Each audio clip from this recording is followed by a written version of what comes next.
కలిపిన బంధమై నన్ను వీడిపోని అనుబంధమై, దేవుడు కలిపిన బంధమై నన్ను వీడిపోని అనుబంధమై, నన్ను మనువాడి అనువనువున తనువున ప్రేమను పెంచుకొని, ఏ కష్టమైన సుఖమైన అన్ని సమముగా పంచుకొని, నా క్షేమమే కోరుతూ నా తల్లిదండ్రిని తలపించావే.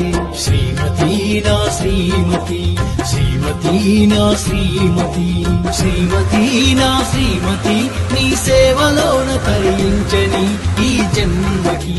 శ్రీమతి నా శ్రీమతి.